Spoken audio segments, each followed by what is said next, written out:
I always think that food is magical. They contain not only ingredients, but each of them has their own stories. Today I will make different steamed buns to share with you how buns has been evolving in my family.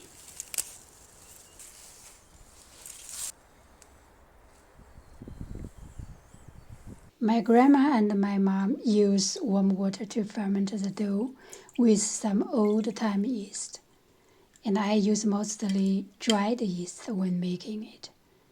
From time to time, my recipe varies a lot. Depending on my mood, I will add some milk, cold or warm water. This is for most of my cooking, which is why my husband always wonders that I don't have the same recipes, even I'm cooking the same dishes.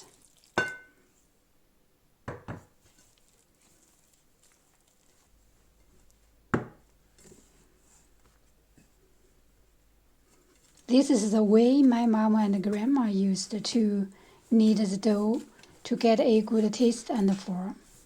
This technique requires a lot of strength, since it's done by hand, which is also why my mom was sweating a lot when making these buns.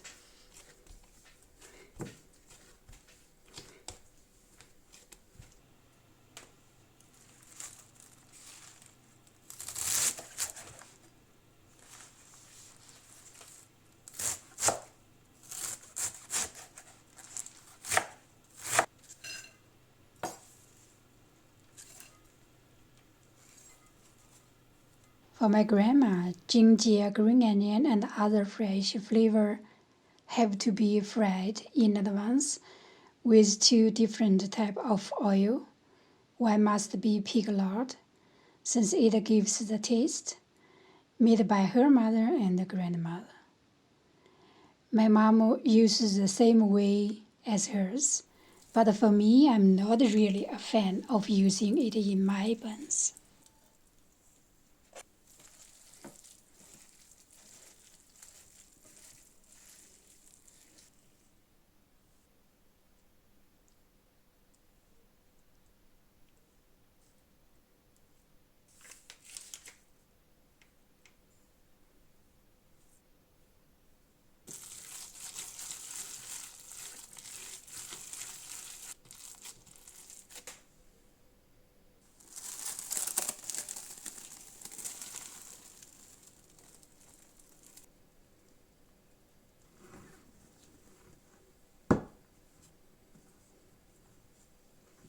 This is not the right way to knead dough if you ask my mama and grandma.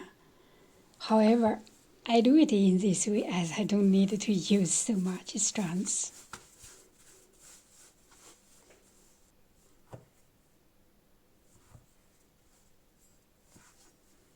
Here you can see clearly the size of dough used by us.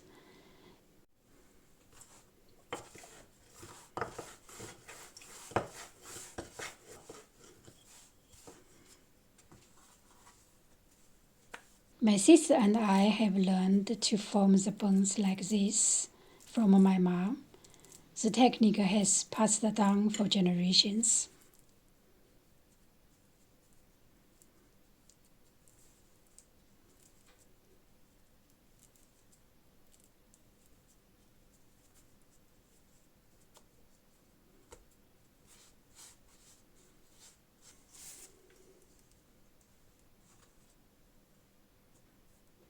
Here you can see the different sizes of cooked buns that have been evolved in my family. From the look of those, you can already see the difference between them. How they differ from each other will be more clear when we cut them open. There is a story behind it. Back to my grandma's time, people were poor, could not afford so many fillings, so the dough always was the majority of the buns.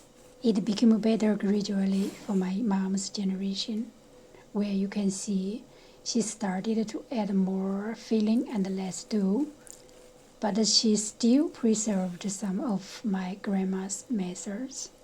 My buns is smaller in size, and the outer layer must be as thin as possible, since we have different tastes, and the culture for food just changes over time.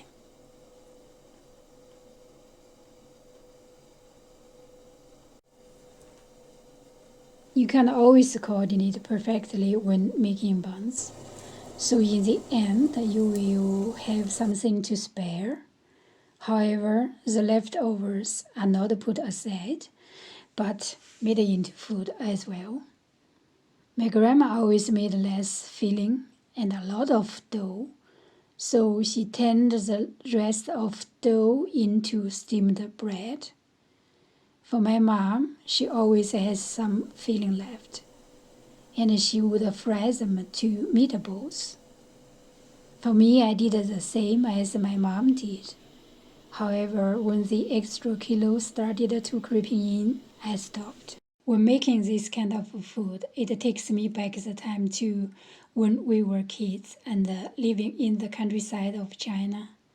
We are happy to be together, and that's amazing.